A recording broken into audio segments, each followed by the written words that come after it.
Cost sheet घेण्याचं आपण पहिले एक्झाम्पल बघूया. तर एक्झाम्पल बघा. Prepare from the following information A statement showing material consumed, prime cost, factory cost, cost of production, total cost, net profit. आपल्याला एक statement तयार करायची ज्याच्यामध्ये हे सर्व कंटेंट घ्यायचे आहेत. हे सर्व कंटेंट तयार करणे म्हणजेच कॉस्ट शीट तयार करणे आहे. ठीक आहे. ही एक प्रायमरी एक्झाम्पल आहे. आपण मागच्या लेक्चरमध्ये पाहिलं होतं की मटेरियल कन्झ्युम्ड कसं काढायचं, प्राइम कॉस्ट, फॅक्टरी कॉस्ट कशी काढायची, कॉस्ट ऑफ प्रोडक्शन कसं काढायचं, टोटल कॉस्ट निघाली, त्याच्यामध्ये नेट प्रॉफिट ॲड केला तर सेल्स प्राईस निघते.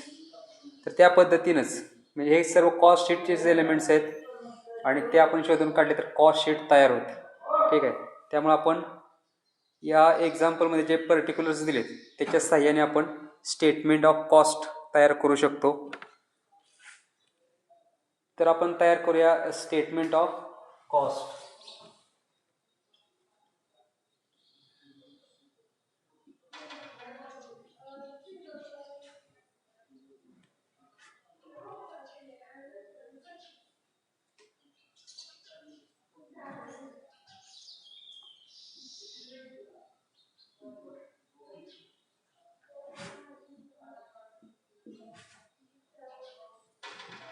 पर्टिक्युलर्स आणि रुपीजचे 2 कॉलम अशा पद्धतीने कॉलम तयार केले तर आपण तिथं कॉस्ट शीट तयार करू शकतो. तर आपल्याला पहिल्यांदा जे सांगितलं ए आकडा तो आहे मटेरियल कन्झ्युम्ड. तर मटेरियल कन्झ्युम आपण कसं काढतो तर पहिल्यांदा घेतो raw material, opening stock of raw material, त्याच्यामध्ये करंट इयरचे परचेसेस ॲड करतो आणि क्लोजिंगचे जे मटेरियल असेल at the end of the year, closing stock of raw material तो आपण लेस करतो. मग आपलं मटेरियल कन्झ्युम हे निघतं. ठीक आहे. मग आपल्याला पर्टिक्युलर्समध्ये बघा काय दिलं आहे. Stock of raw material on 1 January 1999. Raw material 1/1/1999 दिलं आहे म्हणजे ओपनिंग रॉ मटेरियल दिलेलं आहे. मग आपण पहिल्यांदा घ्यायचं सुरुवातीला opening stock of raw material.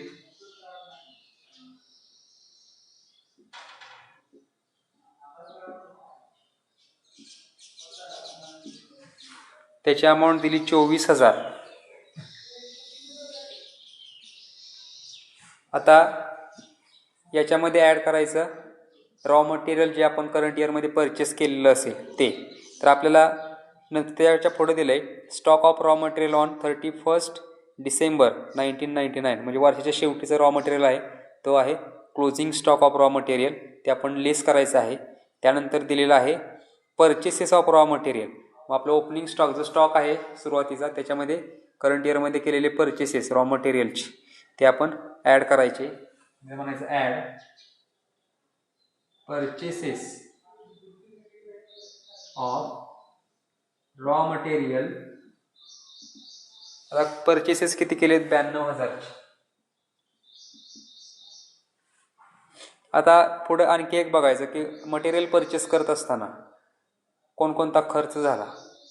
Okay. मटेरियलच्या खरेदीवर खर्च म्हणजे मटेरियल खरेदी केलं तिथून ते फॅक्टरीपर्यंत आणलं त्याचा जो खर्च असेल तर आपण कॅरेज म्हणतो. तो म्हणजे परचेस करत असताना मटेरियल त्या मटेरियलवर कोणकोणता खर्च आला तो सुद्धा त्या मटेरियलच्या कॉस्टमध्येच इन्क्लूड होतो. त्यामुळे त्या प्रकारचे सर्व खर्च सुद्धा परचेसेस ऑफ रॉ मटेरियलमध्ये ॲड करायचे. असे कोणते खर्च दिलेले आहेत का ते पहिल्यांदा बघायचं. आपल्याला पुढे दिलं काय दिलं आहे ड्रॉइंग्ज ऑफिस सॅलरीज. ते काय सॅलरी आहेत ते काय परचेसेसमध्ये येणार नाही. काउंटिंग हाऊस सॅलरी नाही येणार. Carriage inward. कॅरेज इनवर्ड म्हणजे काय तर वस्तू आणण्यासाठी आलेला खर्च आहे. जे आपण परचेस केलेल्या वस्तू त्याचा प्रवासाचा जो खर्च असेल त्याचं जे एक्सपेन्सेस आहे त्याला कॅरेज म्हटलं जातं. कॅरेज इनवर्ड म्हणजे आणतानाचा खर्च. कॅरेज आउटवर्ड म्हणजे बाहेर पाठवतानाचा खर्च. मग परचेसेस करताना रॉ मटेरियल हा खर्च आलेला आहे कॅरेज इनवर्ड 2,300. मग तो सुद्धा याच्यामध्ये ॲड करावा लागेल. कॅरेज इनवर्ड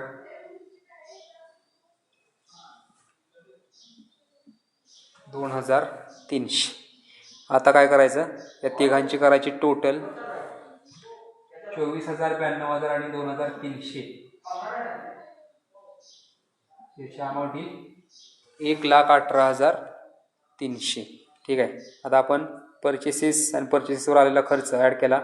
आता वजा करायचं closing stock of raw material. तर closing stock of raw material किती दिलेला आहे? 31,400 म्हणजे 31/12/1999 दिले. इकडे लेस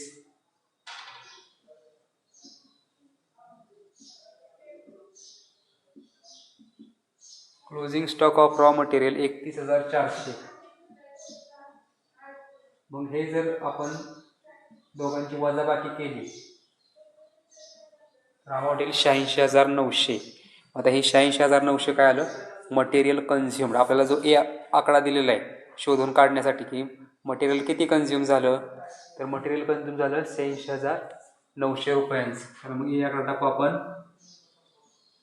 मटेरियल कन्झ्युम्ड आपण काल जे एलिमेंट्स ऑफ कॉस्टमध्ये बघितलं होतं, डायरेक्ट एक्सपेन्सेस आणि इनडायरेक्ट एक्सपेन्सेस. डायरेक्ट एक्सपेन्सेसमध्ये पहिल्यांदा होतं डायरेक्ट मटेरियल. मग हे सर्व जे आहे ते सर्व डायरेक्ट मटेरियल आहे. त्यानंतर दुसरा एलिमेंट बघितला होता डायरेक्ट लेबर. मग याच्यामध्ये जर डायरेक्ट लेबर ॲड केले तर आपल्याला काय निघेल? पुढची कॉस्ट निघेल, ती आहे प्राईम कॉस्ट. ठीक आहे, प्राथमिक खर्च. मग आपल्याला बी आकडा प्राईम कॉस्ट काढायला लावलेली आहे. मग डायरेक्ट लेबर म्हणजे काय? तर प्रत्यक्षामध्ये वस्तू उत्पादन करणारी लोक त्यांना दिलेले वेजेस. आपल्याला डायरेक्ट वेजेस दिलेले आहेत का ते बघायचं. याच्यामध्ये मग रेंट रिटर्न टॅक्सेस नंतर पुढचा आकडा दिला बघा, प्रोडक्टिव्ह वेजेस 60,500. वेजेस आहेत प्रोडक्टिव्ह, ते आहे डायरेक्ट लेबर. आणि ते काय करायचं? त्याच्यामध्ये ॲड करायचं. ॲड प्रोडक्टिव्ह वेजेस, त्याची अमाऊंट दिली 60,500. याची जर टोटल केली आपण 1,47,400. ही जी अमाऊंट आहे ही आहे प्राईम कॉस्ट. ठीक आहे, ही आउटरला लिहायची. 1,47,400 ही निघाला आपला दुसरा आकडा बी, प्राईम कॉस्ट. आपण प्राईम कॉस्ट काढली. प्राईम कॉस्टमध्ये काय काय येते? तर डायरेक्ट मटेरियल आणि डायरेक्ट लेबर. बरोबर. आता डायरेक्ट ऑदर एक्सपेन्सेस जर असतील, डायरेक्ट ऑदर एक्सपेन्सेस म्हणजे कोणकोणते एक्सपेन्सेस? जे फॅक्टरीमध्ये करावे लागणारे खर्च, फॅक्टरीमध्ये जे खर्च केले असतील. ठीक आहे, जे प्रत्यक्षामध्ये वस्तू उत्पादन करण्यासाठी लागत नाहीत पण त्यांची आवश्यकता असते. ठीक आहे, तसे कोणते खर्च आहेत का? तर ते खर्च नाही आहेत. त्यानंतर मग आपण इनडायरेक्ट एक्सपेन्सेसकडे जायचं. इनडायरेक्ट एक्सपेन्सेसमध्ये मग पहिल्यांदा इनडायरेक्ट फॅक्टरी एक्सपेन्सेस घ्यायचे. इनडायरेक्ट फॅक्टरी एक्सपेन्सेस म्हणजे फॅक्टरीमध्ये जो वॉचमन असेल किंवा फॅक्टरीमध्ये जो क्लर्क असेल किंवा फॅक्टरीमध्ये टेलिफोन चार्जेस, गॅस चार्जेस किंवा इलेक्ट्रिसिटी चार्जेस असतील, हे फॅक्टरीमधलाच कॉस्ट आहे. पण तो इनडायरेक्ट आहे, तो डायरेक्ट लागत नाही वस्तू उत्पादित करण्यासाठी. त्यामुळे असा कोणते खर्च आहेत ते इथं शोधून काढायचे आणि ते त्याच्यामध्ये ॲड करायचे. म्हणजे त्यानंतर इथं फॅक्टरी ओव्हरहेड्स.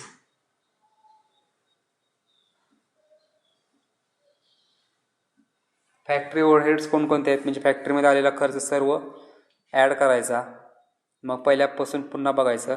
आपण स्टॉक दिला आहे, परचेसेस आपण घेतले. त्यानंतर आहे ड्रॉइंग्स ऑफिस सॅलरीज.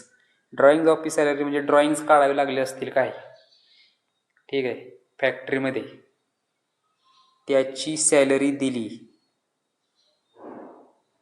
तो सुद्धा फॅक्टरी ओव्हरहेड आहे ड्रॉइंग्स काढण्यासाठीचा.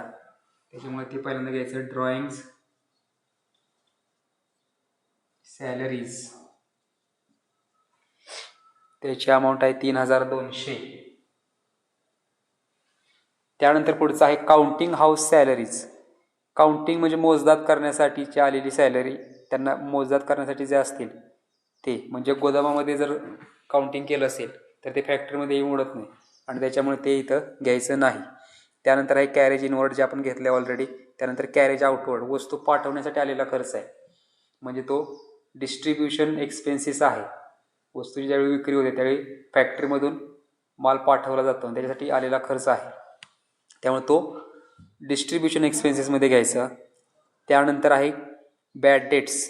बॅड डेट्ससुद्धा डिस्ट्रीब्युशन एक्सपेन्सेसमध्ये घ्यायचं, कारण वस्तू विकल्यानंतर जर पैसे बुडले असतील तर ते बॅड डेट्समध्ये येतं. त्यानंतर आहे rates and taxes. Rate and taxes and insurance.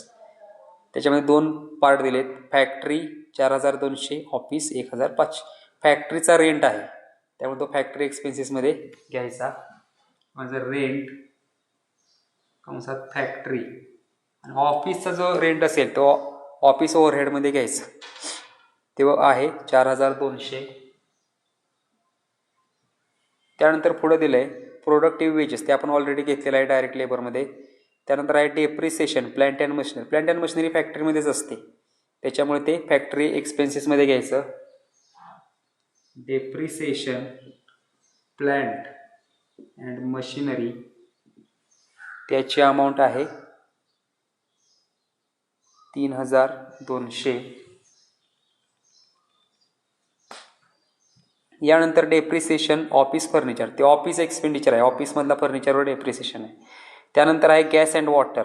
Factory 800, office 300. मग फॅक्टरी एक्सपेन्सेस आहे त्यामुळे ते फॅक्टरीमध्ये घ्यायचं.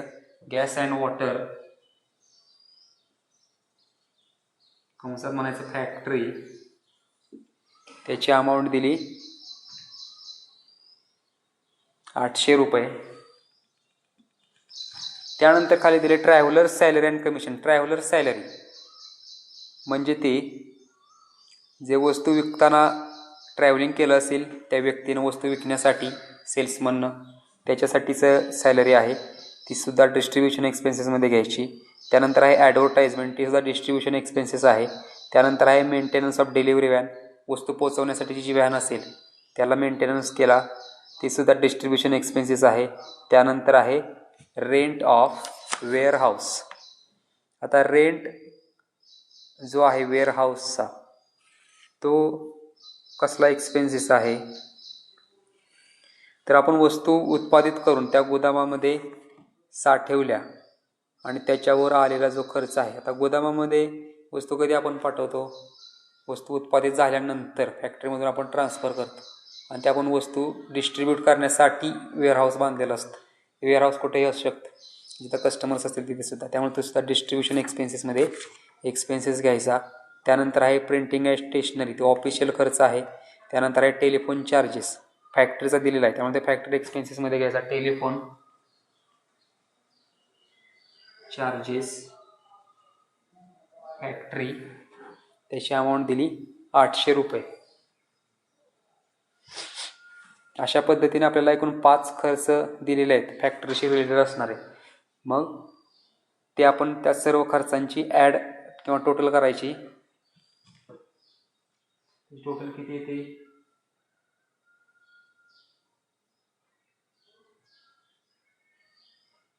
12,200 येते टोटल फॅक्टरी कॉस्ट. मग प्राईम कॉस्टमध्ये जर फॅक्टरी कॉस्ट ॲड केली तर आपल्याला फॅक्टरी ओव्हरहेड जर ॲड केले तर आपल्याला फॅक्टरी कॉस्ट निघेल, जो आपल्याला सी आकडा सांगितलेला आहे फॅक्टरी कॉस्ट काढायला. फॅक्टरी कॉस्ट मग 1,47,400 प्लस 12,200, 1,59,600 रुपये आले फॅक्टरी कॉस्ट. आता फॅक्टरी कॉस्ट निघाली, आपण सर्व फॅक्टरीचे एक्सपेन्सेस घेतले. यानंतर पुढचे एक्सपेन्सेस घ्यावे लागतात ऑफिसचे एक्सपेन्सेस. ऑफिस एक्सपेन्सेस जर काढले तर आपण कॉस्ट ऑफ प्रोडक्शन काढतो, टोटल प्रोडक्शनसाठी किती खर्च आला, सेलिंग कॉस्ट वगळता. ठीक आहे, सेलिंग कॉस्ट जर ॲड केली तर टोटल कॉस्ट निघतात. आपण फॅक्टरी कॉस्टमध्ये ॲड करायचं ऑफिस ओव्हरहेड्स, म्हणजे ऑफिसमध्ये आलेला खर्च. तर म्हणायचं ऑफिस ओव्हरहेड्स,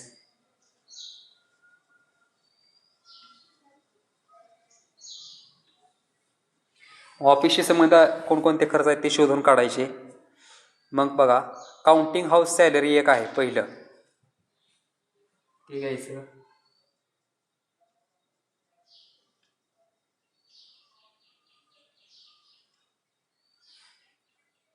ते आहे 6,000 रुपये. यानंतर काय दिले, कॅरेज इनवर्ड ते आपण घेतले. कॅरेज आउटवर्ड डिस्ट्रीब्युशन एक्सपेन्सेस आहे. बॅड डेट डिस्ट्रीब्युशन एक्सपेन्सेस आहे. रेंट रेट्स अँड टॅक्सेस ऑफिसचा दिला आहे 1,500. मग तो ऑफिस एक्सपेन्सेसमध्ये घ्यायचा. Rent rates and taxes 1,500. यानंतर पुढे दिलेलं आहे प्रोडक्टिव्ह वेजेस, ते आपण घेतलंय. Depreciation return of office furniture, ऑफिसचा रिलेटेड खर्च आहे 150 रुपये. डेप्रिसिएशन ऑफिस फर्निचर 150 रुपये. त्याच्यानंतर पुढं काय दिले, तर gas and water office 300. Gas and water कंसात म्हणायचं ऑफिस 300 रुपये दिले. त्याच्यानंतर पुढं दिलेलं आहे ट्रॅव्हलर्स सॅलरी, ते distribution expenses, advertisement distribution expenses, maintenance distribution expenses, rent of warehouse distribution expenses. त्यानंतर आहे प्रिंटिंग अँड स्टेशनरी 1,200 रुपये, ते ऑफिसशी संबंधित आहे. प्रिंटिंग अँड स्टेशनरी 1,200 रुपये. त्यानंतर आहे टेलिफोन चार्जेस 1,200 रुपये, ऑफिसशी संबंधित.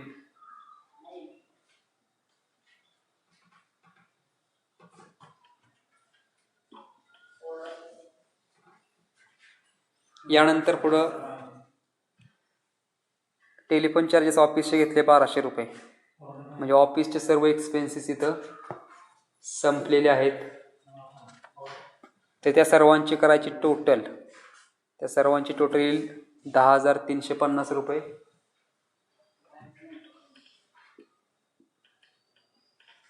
त्याची टोटल बाहेर घ्यायची. मग फॅक्टरी एक्सपेन्सेसमध्ये जर ऑफिस एक्सपेन्सेस ॲड केले तर निघतं कॉस्ट ऑफ प्रोडक्शन.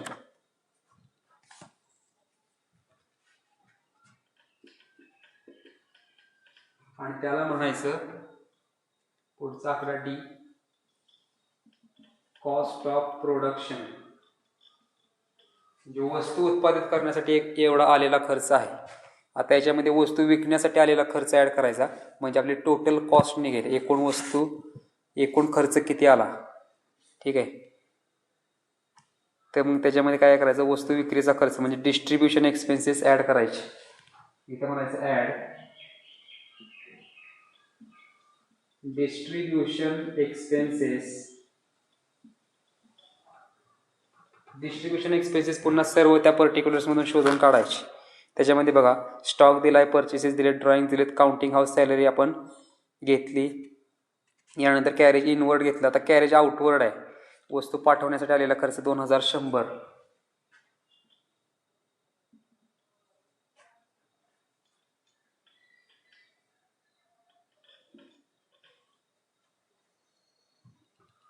यानंतर पुढे दिलंय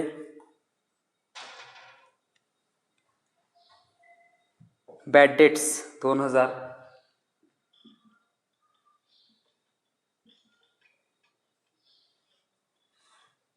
यानंतर दिलंय रेंट अँड रेट्स, ते आपण घेतलेलं आहे. प्रोडक्टिव्ह वेजेस घेतलंय, डेप्रिसिएशन घेतलं, गॅस वॉटर घेतलं, ट्रॅव्हलर्स सॅलरी 2,400.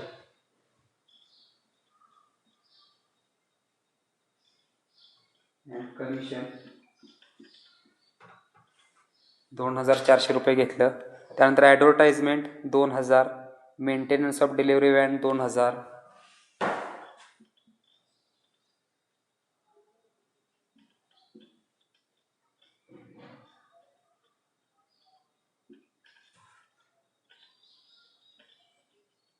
यानंतर पुढचा जो एक्सपेन्सेस आहे तो आहे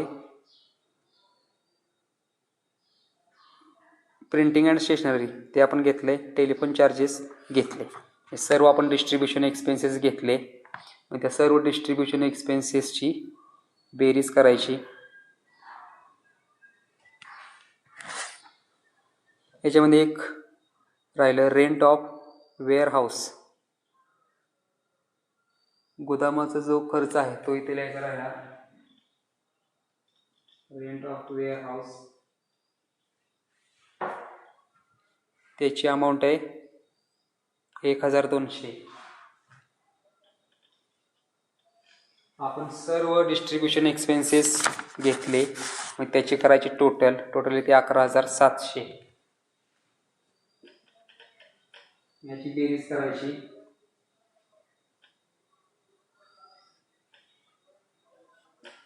ही 1,81,750 रुपये. मग ती निघली टोटल कॉस्ट.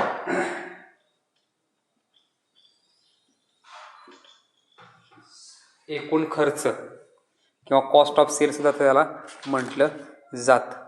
आणि त्यानंतर आपल्याला शेवट सांगितलं नेट प्रॉफिट. आता नेट प्रॉफिट कसा काढायचा, तर एकूण खर्चामधून सेल्सची रक्कम जर वजा केली, सेल्सची रक्कम आपल्याला सगळ्यात शेवटी दिली, सेल्सची रक्कम 2,72,500. मग आपण ती जर वजा केली तर आपल्याला निघेल नेट प्रॉफिट. आपण करायचं लेस, त्यामुळे जर सेल्सची रक्कम आहे 2,72,500.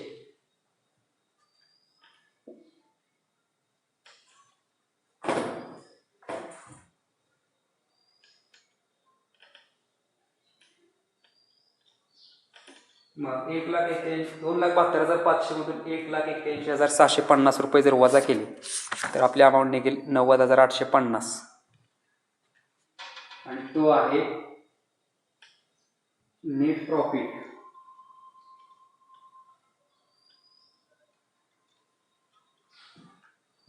जो आपल्याला पुढचा आकडा सांगितला एफ, की नेट प्रॉफिट काढा, मग आपला नेट प्रॉफिट निघाला. या पद्धतीने आता ही कॉस्ट शीट आहे, समजलं. पहिल्यांदा सर्व एक्सपेन्सेस घेतले डायरेक्ट, त्यानंतर सर्व इनडायरेक्ट एक्सपेन्सेस घ्यायचे, सगळ्यांची टोटल करायची आणि नेट प्रॉफिट निघतो. मग हे आपली कॉस्ट शीट तयार झाली.